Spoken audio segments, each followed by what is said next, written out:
Bonjour à tous et bienvenue sur les vidéos du journal du vapoteur. Aujourd'hui je vais vous présenter les atomiseurs, les cléromiseurs, les dripers, les reconstructibles, enfin bref, toute la famille des réservoirs. Donc j'ai fait un petit classement par ordre de préférence, je les ai classés du moins performant au plus performant. Donc voilà, après c'est juste une question de point de vue, c'est juste une question de ressenti, ça n'engage que moi. Donc dans cette vidéo, vous allez pouvoir retrouver une petite sélection de ce qui se fait le plus dans le marché. Je les ai pas tous, il en existe des dizaines et des dizaines, voire des centaines de marques différentes, de modèles différents. Comme partout, on va retrouver des marques, mais aussi des clones. Je privilégie pas du tout les clones, parce qu'en fait c'est juste de la sous-marque, fabriquée je ne sais trop où, donc de préférence pour avoir du matériel fiable et de qualité, dirigez-vous plutôt vers les marques. Voilà, alors il existe plusieurs types de cléromiseurs. On va voir les jetables, comme celui-ci par exemple. On va voir ceux où on peut changer les mèches, et puis d'autres qui sont des reconstructibles, et puis une autre famille, les drippers. Voilà, donc on y viendra après. Donc je vais vous les présenter un par un. Avant de les faire tous tomber, je vais les coucher. Voilà, ça sera plus simple parce que sinon ça va tomber, ça va rouler, ça va pas être cool. Voilà. Donc voilà la série de cléromiseurs. Voilà, donc je les ai tous couchés. Je vais commencer par vous présenter celui-ci. C'est un cléromiseur jetable. Il en existe de différentes marques. Ça peut être du Stardust, ça peut être du Kangertech, ça peut être... il y a plein de marques différentes. Le gros point positif, c'est qu'il est très simple d'utilisation. Voilà, on dévisse le drip tip ou l'embout, on remplit son liquide, voilà, sur le côté, et puis on vape. C'est du cléromiseur jetable, donc c'est-à-dire que c'est un peu, c'est l'entrée de gamme, c'est pas le top du top. C'est très bien pour débuter, mais après on passe vite à autre chose. C'est vraiment pas. Et au niveau économie, il faut savoir qu'on rachète l'ensemble. On change pas juste les mèches comme d'autres modèles que je vais vous présenter. Là, on change tout. Donc voilà, au niveau économie, c'est pas le top. Surtout si vous tombez sur des défauts de fabrication, pour le prix que ça coûte, vous allez être obligé d'en racheter un. Donc voilà, donc pour se faire une idée, si on veut débuter la vape pour voir si ça nous convient ou pas, oui, pourquoi pas. Voilà. Maintenant, on va passer à un autre modèle qui est pareil, qui est un peu le même style que l'autre, sauf qu'on va le dévisser toujours par le dessus, sauf qu'on va y changer les mèches. Voilà, donc les mèches, ça va être ce type de mèche, voilà, qu'on rentre à l'intérieur, qui se visse. Donc voilà, on rentre les mèches, les 4 mèches à l'intérieur, on visse, et puis l'atomiseur fait son travail. Donc c'est bien aussi pour démarrer dans la vape, c'est économique parce que les mèches coûtent quasiment rien du tout. C'est un cléromiseur qui est pas mal pour débuter, mais on passera vite à autre chose. Et puis c'est des modèles qui sont faits vraiment pour le vapoteur occasionnel qui veut pas, voilà, qui va vapoter de temps en temps. Ensuite, on va avoir un Kangertech T2. C'est un modèle que je vous ai présenté lors de la vidéo sur la présentation de la sécurité électronique. C'est le même principe que l'autre, c'est-à-dire qu'on le dévisse par le dessus. Les mèches, c'est les mêmes. Voilà, c'est des mèches simple coil. Donc une seule résistance, on change ses mèches dès qu'on sent un petit goût de cramé ou un petit goût de pas bon, ou qu'on a des fuites, ou qu'on a moins de vapeur, ou que voilà, donc on change ses mèches, c'est classique. Donc là on va passer au modèle de chez Aspire, le BDC. C'est une très bonne marque, c'est un très bon modèle, on a de belles sensations, c'est vraiment très sympa. Je l'aime vraiment beaucoup ce petit Cliro. Alors par rapport aux autres cléromiseurs que je vous ai présentés avant, la recharge ne se fait pas par le dessus, mais par le dessous. Les mèches, en fait, c'est une petite partie qu'on dévisse, tout simplement. Au niveau du remplissage, on a quand même de la place sur les côtés pour remplir son liquide.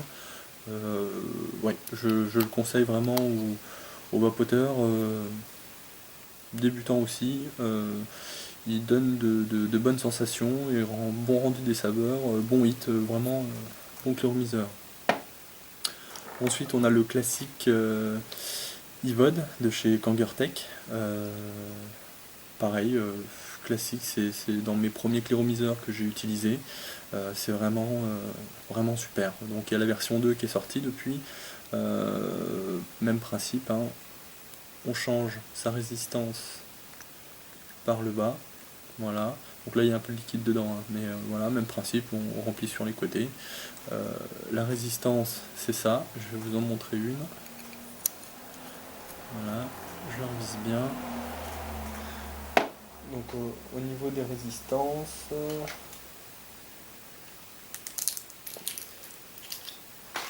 voilà, c'est ce modèle là, voilà, donc on visse sur la base, c'est du simple coil, c'est vraiment super sympa. Donc c'est très bien pour débuter. Ensuite on va passer chez Inoking, c'est le eClear XI. Sympa, moi j'aime vraiment bien, c'est vraiment super sympa. Bon, ça va être plus destiné au mode, hein, parce que si par exemple on prend une cigarette de type Ego classique, sur celui-ci c'est pas encore flagrant, mais sur d'autres ça peut l'être. Voilà, on se retrouve avec quelque chose de ce genre-là. Donc c'est vrai qu'au niveau du pas de vis, ça va être assez fragile. Heureusement, ils ont pensé à tout. On propose des adaptateurs de ce type-là, voilà, qui viennent se visser sur la batterie. Et puis après on va y visser notre cléromiseur. Voilà, donc ça permet de renforcer au niveau du pas de vis. Et puis le design sera un petit peu plus sympa quand même. Mais ce type de cléromiseur sera plus destiné au mode. Moi ce que j'aime bien dans ce type de produit, bon, le drip tip se pivote à 360 degrés, mais le gros plus, donc c'est du Pyrex, tout est démontable. Les modèles que je vous ai présentés avant sont pas entièrement démontables, hein. C'est vraiment de l'entrée de gamme pour commencer dans la vape. Là on passe sur des choses un peu plus poussées, un peu plus abouties. Donc tout se dévisse, hein. Donc le drip tip est changeable si on l'aime pas, il se dévisse, on peut en mettre d'autres, le dessus se dévisse, la partie en Pyrex se dévisse aussi, on le remplit pareil, hein, toujours par le bas, et là on découvre quoi? Une résistance double coil. Donc je ferai un article sur les résistances simple coil et double coil pour expliquer plus facilement aux gens. Voilà, donc on voit 4 mèches qui ressortent, hein. Donc voilà, en fait on a une résistance au-dessus et une en dessous, et puis c'est du double coil, donc c'est vraiment très bonne sensation, très bon rendu des saveurs. Ce cléromiseur là est vraiment super, j'aime vraiment bien aussi. Après voilà, ça reste de l'Inoking, donc ça reste de la marque, c'est un très bon produit. Toujours de chez Inoking, le même type de cléromiseur, hein, sauf que voilà, il est vert, le drip tip interchangeable, toujours aussi du double coil, voilà, avec beaucoup d'espace pour remplir son liquide, très bon produit aussi. Maintenant on va passer chez Kangertech, donc le classique Kangertech ProTank 2, très bon cléromiseur, je l'utilise encore, il est vraiment sympa. Pareil, on le remplit par le bas, donc tout est entièrement démontable, hein, pour le laver entièrement. Comme les Livod, donc c'est la même résistance, donc c'est du simple coil, voilà, pour changer sa résistance, hein, on dévisse, on en revisse une neuve à la place, et voilà, on a changé sa résistance, on se prend pas la tête, on revisse et on vape. Voilà, tout simplement. Pour continuer dans la famille Kangertech, j'ai l'Aerotank. Il est vraiment très très très sympa celui-ci. C'est double coil, il est vraiment super. Le rendu des saveurs, les hits sont... on va dire que ça va être l'hybride entre un cléromiseur classique à mèche interchangeable et les mêmes sensations, quelque chose près hein, d'un reconstructible. Voilà, c'est pas non plus... on tape pas dans le reconstructible, mais ils ont fait du bon boulot là-dessus. Donc voilà, donc là les mèches sont un petit peu plus grandes, coûtent un petit peu plus cher aussi, parce qu'on est sur du double coil. Voilà, donc c'est des mèches de ce type-là. Voilà, pareil, on les revisse. Alors le gros point fort, mais qui est aussi un point faible sur ce modèle-là, c'est que, on visse, voilà, c'est que je sais pas si on va bien le voir. Voilà, en fait, ici on a une bague qui se tourne. Donc ça permet de régler l'airflow. Donc du coup pour avoir un tirage plus ou moins important. L'inconvénient c'est que si jamais on a vissé trop fort ou si on a les mains qui glissent un petit peu, on va plus avoir tendance à tourner l'airflow qu'à dévisser son cléromiseur. Donc voilà, c'est un coup à prendre, mais à part ce petit défaut là, je le trouve vraiment sympa. Ensuite on va passer au reconstructible de type tank.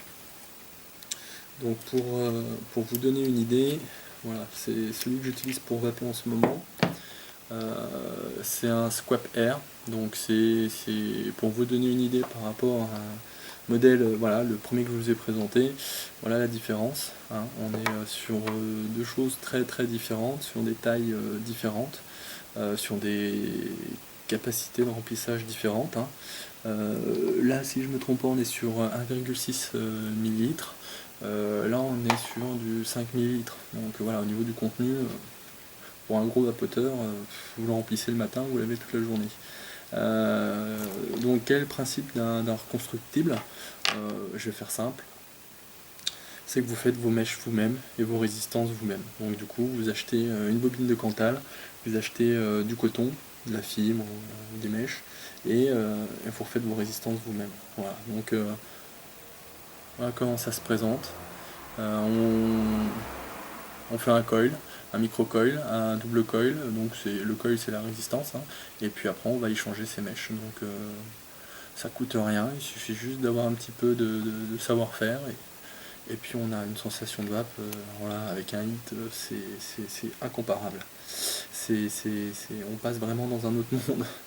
On fera des vidéos sur comment fabriquer un coil, un micro-coil, un double coil. On fera des vidéos sur les reconstructibles un petit peu plus tard, grâce à notre ami Zer qui a rejoint notre équipe. Maintenant on va passer au dripper. Alors le dripper, c'est du goutte à goutte. C'est-à-dire que pour quelqu'un qui va avoir envie de tester plein de liquides ou qui veut découvrir plein de choses, il existe des modèles, donc les drippers, où c'est du goutte à goutte. Donc voilà, c'est-à-dire qu'on a sa résistance. Je sais pas si on va bien voir. Voilà, on a sa résistance et on va mettre quelques gouttes de liquide sur la mèche. On referme et puis on vape. Voilà, donc on peut avoir 5, 6, 7, 8, tout dépend des drippers bouffés, et puis voilà, ça permet de goûter des liquides sans avoir besoin de vider son cléromiseur, le recharger, nettoyer, changer les mèches, etc. Là, dès qu'on commence à avoir un petit goût de brûlé, allez hop, on remet du liquide et puis c'est parti.